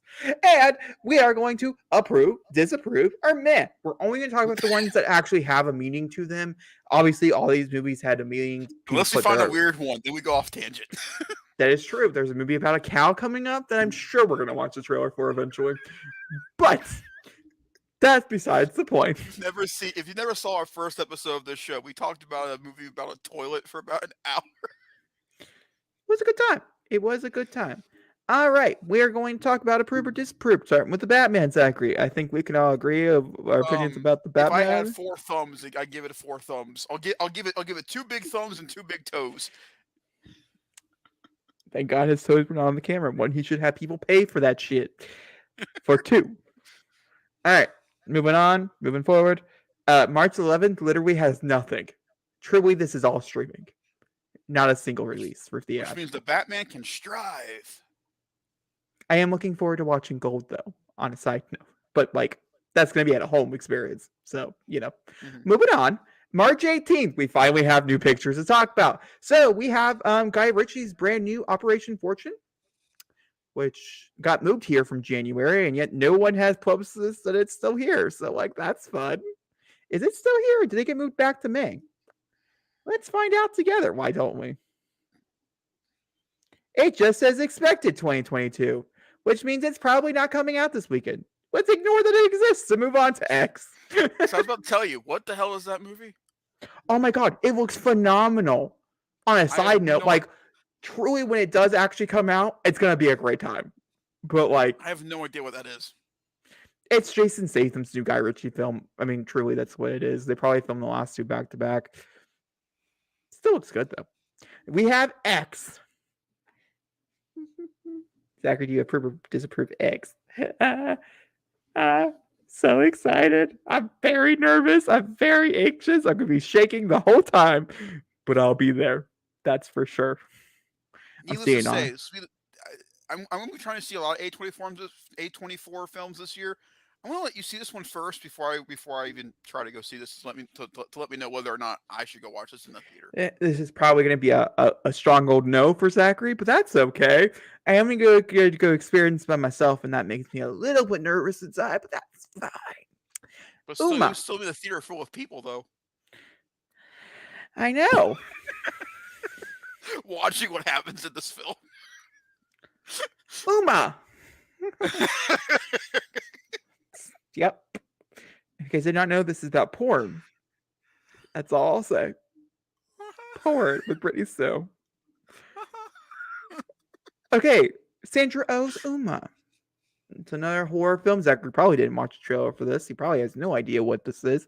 It literally just started getting promoted last week. So yeah, that's Uma. I'm going to demand this one. It looks like a decent, like your average, like thriller. If you but want to Sandra watch Oh, Sandra Oh, go watch Turning Red. Which I still have to see. We have the outfit. But I'm just letting you know she's also in Turning Red, and it's also from what I've heard, very good. The outfit. Do you look it up first? I did hear it's supposed to be PG-13, not PG. So in case you're trying to watch like those young ones, maybe not the best choice. But just look it up first. For Turning Red. I mean, that's the movie I'm talking about. The outfit. You have no idea what this is? Nope. You should look up the trailer for the outfit later. I think this will be an approved for you. It's just you don't know it's an approved, so just put your finger up. Like I do think. What the hell is it? An expert tailor must outwit a dangerous group of monsters. Oh wait, this is one with Mark Rylance and Zoe Dutch and Dylan O'Brien. Yes. Oh yeah. I figured as much. We're also getting this another animated feature coming and taking away my XD. Good for them. Happy for them. Hey, I'm just excited for it to be over here. But whether you like it or not, those movies do pretty well every time they do a release. They do fucking phenomenal. Never doubt. Demon Slayer, need I say more? This is probably going to definitely be in the top 10 for sure. Have no doubt about it. Maybe 2 or 3 million, but that's like, damn. Still. March 25th, we have The Lost City, which is the first movie I think could upset the Batman's box office. The Botman. The Botman. The box office man. I think it's the first one that could upset it. Truly. Depending on reviews. No, I think a lot of people just want a good popcorn film. And I think this is what it's going to be. Popcorn films are normally rated with a 50. Just what it is. It's true. Yeah. I mean, so yeah, this is a big old proof for me. I already have my tickets. So very excited. This looks really, really good. This looks really good. It's kind of weird. I already have my tickets to that movie. I have all the movies on this list, but like I do, so it's fine. I also have my tickets to X, though, to be fair. And that's it. That's all we got. That's all they wrote. But don't worry, guys. Once we get to April, it just keeps going. Keeps going. We're still in that slump, where we're just like, this shit. Oh, we didn't get to today. Random shit for 10 minutes, and we don't have time. No, we don't have time. Well, technically, we do, because we could do random shit for 10 minutes. We can talk about what we've been watching in that random shit for 10 minutes. No, we'll just talk about... No. This is a segment which will be on the show the next time, which I'm not going to make any promise for when that will be, as our life are chaotic, and we have a plan, and we'll see if we stick to that plan. We will. All right, Zachary, please tell me in your fashion fortune what you have been watching. I watched He-Man: The Masters Universe Season 2. Enjoyed it. Didn't like it as much as the first season, but it was still pretty good. I watched the first episode of that new superhero show on Netflix from the guy who did Castlevania, Adi Shankar, his new show that came out, the live action one. Oh man, I forget what it's called. Much like the show, forget what it's called because it's kind of boring. Let's see what else. Adam Project, loved it. Already talked about it. Yeah. Wow. I watched all of the show called the Finding something Neverland. It's Promising Neverland. It's on Netflix. I watched it with my at your Stepdad. house with Tim. Yes, stepdad. It's a Promising Neverland. It's a Netflix show and anime. Boy, was it depressing, but really, really good. We also watched Diabolical. Yes, we did. And go watch Diabolical. Please go watch Diabolical. Please. Watch some Star Trek, the original series, and Star Trek Picard. Both of them very, very good. I watched Survivor yesterday. Made me bawl my eyes out because Survivor pulled out your heartstrings again, and boy, did it hard. Really, really good. Trying to think here. I watched the Obi-Wan trailer like 70 times, if that counts what I've been watching. Watched it a lot. Took a lot of screen time, actually. All right. Moving on from Zachary. Kinda quiet. Watched an entire baking competition show, all 8 episodes. I did that the other day for no reason. Great British Bake Off? No, it's the Best Baker of America. Season 4 is excellent. If you've never seen it, it's on Discovery Plus. Highly recommend. It's a good. Is that the one I watched with you guys while I was there? Nope, probably not. Maybe. I don't know who was in it. What was it about? What were they doing? It had the Kentucky guy going y'all a lot. Yeah. No. So I watched that too. yeah. Highly recommend you finish it. It was a great way all the way through. If you're curious about it. Yeah. Let's see here. I started Pieces of Me or Pieces of Her. It was horrible. Turned it off. Telling Colette is losing her mojo. So Oh, I agree. That's probably the reason why I turned it off, because it was just a sad sight to see. And what else is there? What else? Watched The Adam Project. I watched Free Guy. I watched Deadpool. One could say I had a little bit of obsession with Ryan Reynolds there for a hot minute. It happened. It's fine. We're moving on. It passed. I watched 3 great films. Great film. Well, mostly great films. Diabolical. Like I said, I want to sit on it first. It could be a great film later on. I could find enjoyment out of it, later. So I'm not writing it off, obviously. Do you remember The Boys at all? Yes, I do remember Diabolical, Zachary. Floppy tits, and cancer. Go watch The Boys Diabolical. Oh, we didn't talk about The Boys trailer. Oh. Season 3. It's because I was looking at movie trailers. Here's the perfect way to summarize The Boys. Woo! That was a lot of trailer. It was great though. With a perfect music, the perfect song choice that really just kicked it up a notch. All right. Well, I think that's everything. I'm trying to figure out a TV show to binge watch right now, so I'm like floating between like 12. I just want to watch something where I can watch. Yeah. We stopped there for a second. I'm just trying to find something to watch. What of the 12 shows am I thinking of that would really just kick me in the butt right now? Oh, I wish I had that problem. I think we're going to go with Bridgerton season 1 again. It's been a minute since I watched it. Season 2 comes out next Friday. You could watch of those 12? A little bit more of the Arrowverse, No, I'm not ready yet. I looked at it. Don't worry. It was on my list. But I was like, no, not there yet. We're almost there. I can feel it. The itch is coming back, but it's not there yet. So, for sure. Okay, now let's talk about movie commentaries. You guys did not know. You also watched Peacemaker.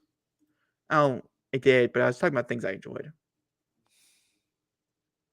I watched Peacemaker as well, and it's in my top 10 favorite shows of all time. I watched Peacemaker as well, and it is not in that list of mine as well.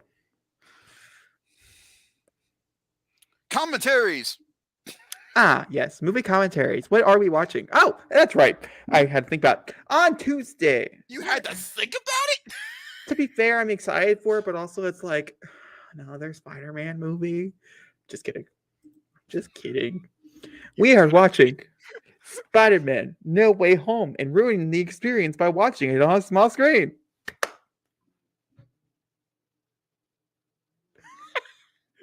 Just kidding. I'm excited and also confused all at the same time. Like, I want to say woo, but I don't know if I should say woo or not because I'm going, huh? If you guys did not know, Spider-Man was supposed to come out next two Tuesdays from now, but it leaked 4K Ultra HD on every website known to man. So we got it early. So I guess Only thank on God. Voodoo, man, mind you. Only on Voodoo. Thank God for bootleg? I don't know. Either way, it's there. And that's what we'll be watching. And that's next time you'll see us. Ta-ta. Is that that the end of the show? Is that everything? I I think that's think everything. so. That was just a weird way to go. Here's the end of the show. Ta-da. I feel proud. You usually ask me to do the outro and stuff, but you just went ta-da. So I'm like, okay. I felt proud. I don't know. We made it. We did it. Yeah. It's a long time coming. Yeah. In under All 2 right. hours.